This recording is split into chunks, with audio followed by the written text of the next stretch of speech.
Hello, everyone. Welcome to the weekly live stream where I, Rosa Román, share my book, Losing Sight of the Shore, How to Live on a Boat Without Killing Your Family. I wrote this book a few years ago after we moved off the sailing catamaran, the Dawn Treader. We've lived on two separate boats. The Hakuna Matata was our first boat that we lived on when my daughters were 2 and 4, and Samuel, who is this little guy, didn't even exist. We always have had a German Shepherd on our boats. The first one was Tova, the second one is Nala, and Nala grew up on the boat. So these adventures are mostly about the Dawn Treader, our second boat, which we finished in middle of 2021, that adventure. And I'm really excited because it looks like we might have another, not sailing, but cruising adventure on the horizon. So as we continue reading these chapters, I will share more as that develops, but I don't want to jinx it. So for now, I'm just going to read my weekly chapter of Losing Sight of the Shore.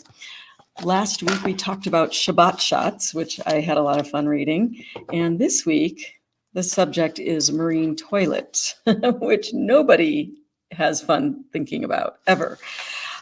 So without further ado, this is Losing Sight of the Shore, How to Live on a Boat Without Killing Your Family, Chapter 12, Marine Toilets. Unless you are Steven Spielberg or someone like that with multiple full-time crew members on board, chances are good that at some point after you fall in love with your perfect vessel and move aboard, you will have boat envy. You will see a mega yacht hanging out in the deeper part of the anchorage where you're riding out a storm, and you'll wonder what it might be like to live like that. It may be when you are lugging your 3 kids and your laundry to shore in the rain in an unreliable dinghy, while one of their paid crew members speeds by in the tender with the center console, kicking up enough wake to toss you about like a toy boat, that you might think, man, I bet they think their poop doesn't stink. But the fact is, it does. After living on a boat for any length of time, you quickly learn that boat problems are boat problems, regardless of the size of the ship. And the boat problem that trumps almost all other boat problems is the toilet. Everyone hates marine toilets, and there is nothing more equalizing or humbling than sewage issues. Ask any person who has ever pursued their dream of living on the water, and you will find that they will have a story about toilet trouble. True, on those mega yachts, they probably pay someone else to handle those problems, but they still affect everyone on board, no matter their pedigree. The first time I realized what a headache marine toilets can be was early on in our time on Hakuna Matata. Another cruising family came over to visit so that their kids could play with our kids. The moment my friend stepped foot inside, an amazed look came over her face. "What's wrong?" I asked. "Your boat doesn't smell," she announced.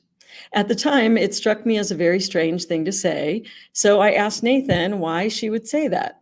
He said, "Because we have freshwater toilets." I eventually came to learn that most boats have saltwater toilets. And for good reason, because freshwater is precious and expensive.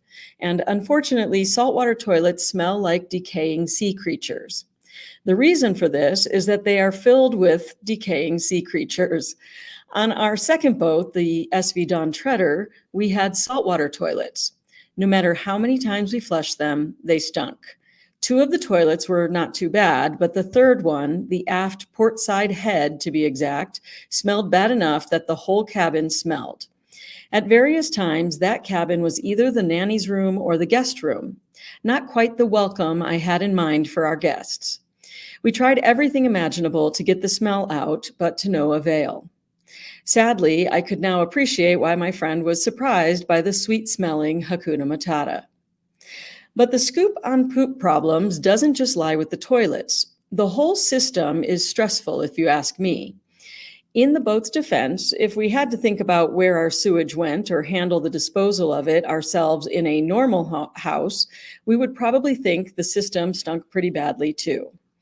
Luckily for most homeowners, they can dig a septic tank when the house is being built, pay a plumber if things start to leak or get clogged, and never have to think about their family's waste again. On a boat, we don't have that luxury. boats have holding tanks where the black water is collected, and you have to carry it around with you until you get to a place where it's okay to get rid of it. I will tell you up front that it is not something I ever got used to, but I did learn more than I ever wanted to know about marine toilet problems during our time on the Dawn Treader. For starters, joker valves are no joke.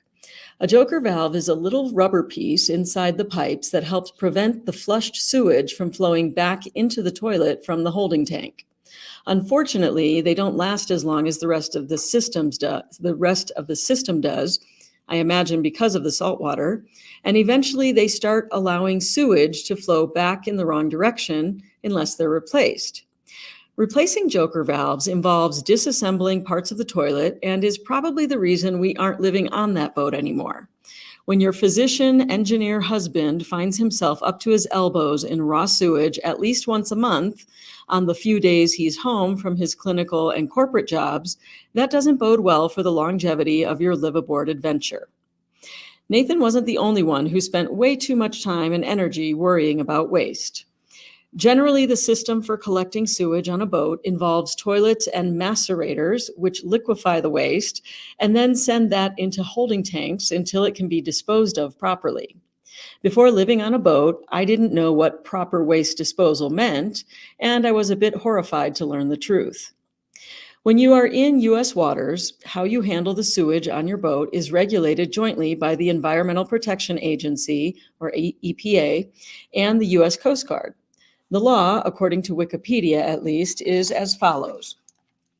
Section 312 of the CWA, Clean Water Act, prohibits the dumping of untreated or inadequately treated sewage from vessels into the navigable waters of the United States, defined as within 3 miles, 4.8 kilometers of shore.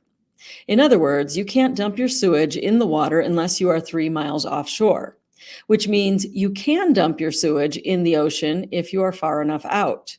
Not something I ever thought about when I was dreaming of sailing to tropical islands. The first time Nathan explained this to me, I was shocked.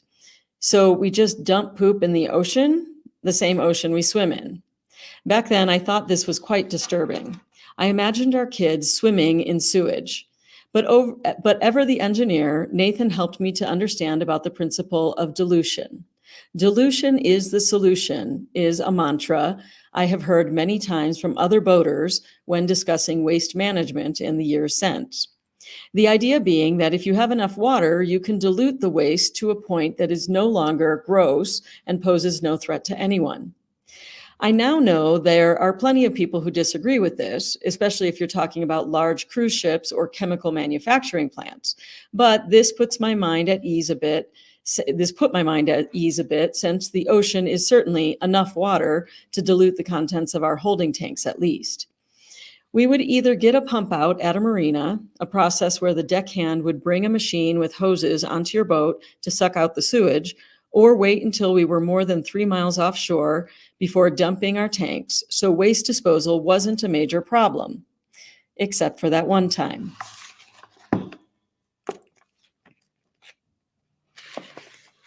It happened when the kids and I were alone at anchor in Elizabeth Harbor near Georgetown, Exuma, Bahamas.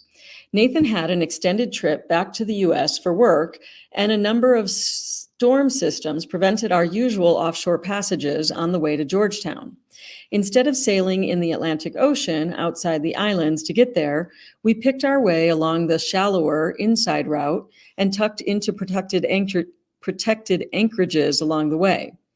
This not only meant it took a lot longer to get to Georgetown, but it also meant that we could not dump our tanks along the way before we arrived to the anchorage. Still, we thought we would have time to walk the dog, the hilarious term cruisers use for taking your boat out to sea to dump your tanks, before Nathan's flight out of Georgetown. Then another storm system rolled in and we never had the chance. He left, reminding me to call for the pump out boat to empty our tanks. At first, it wasn't an urgent situation since we had 3 toilets and 3 holding tanks. So I spent the first few days listening to the cruiser's net, waiting for the announcement about when the pump out boat would be making its way through the harbor. After a few days with no announcements, I decided to send out a local knowledge inquiry on the VHF channel 68. It went something like this. This is Don Treader with a general inquiry for the harbor. Random cruiser responding. Go ahead, Don Treader. Yes, I was wondering when the pump out boat comes through the harbor. Awkward pause. Don Treader, can we go to 69? 69. After we switched to channel 69, the caller responded, Don Treader, I am afraid I have some bad news for you. There is no pump out boat here in the harbor. This couldn't be right. How is that possible? I said. I saw a pump out boat mentioned in one of the cruiser's guides for Georgetown. Well, there was one, but it sank during a recent hurricane. Oh, so what do all these boats do with their waste? They head out the cut to walk the dog. What I was thinking is, I can't do that. My husband is the only captain and he's out of town. But instead I said, okay, we'll do that. Thanks. Not only did I not want to announce to the harbor that I was home alone without my husband, even with a German Shepherd on board, but I didn't want to draw any further attention, fearing I might soon be forced to become one of those awful boats who let sewage out into an anchorage when their tanks overflow. Some of our friends, Jen and Rich Riley of the SV Allegro, had a similar boat to ours, a Lagoon 440, and had heard about our dilemma. They kindly offered to help me drive the boat out to sea to dump the tanks and then get us back to our anchorage safely. I thought it was a great idea, but Nathan wasn't keen on someone else driving the boat while he was out of the country, and he didn't think our insurance would allow that anyway. So the Don Treader stayed put, and I spent the next week sweating it out, watching the 3 holding tanks get closer and closer to full. We returned to employing the if it's yellow, let it mellow, if it's brown, flush it down method to reduce the number of flushes. Not a system that is very pleasant on a boat, believe me. Gratefully, Nathan returned before they overflowed, and we were able to head out to sea to empty the tanks. We may have averted a disaster, but that experience left me feeling very helpless, vulnerable, and dependent. Feelings that, just like marine toilets, can really stink in the close quarters of a boat. And that is chapter 12, Marine Toilets, Losing Sight of the Shore, How to Live on a Boat Without Killing Your Family. I hope you enjoyed that. I see I do have some people here with me live. So hello, thank you so much. I hope you're enjoying these chapter readings. It's super fun for me, and it's really forcing me to kind of reread the book. Once you read, when you write a book, then you publish it and then you never want to look at it again. So it's been really fun for me to reread this to you. I hope you're enjoying it. And as I said in the beginning of this video, it looks like we might have another boat in our future, knock wood. So I will continue to share that here on these channels. So please, if you're not already subscribed, I hope you will do that. And if you like these live streams, please share them with a friend. All right, that's it for now. I'm Rosa Román, and I hope you have a great day. Bye.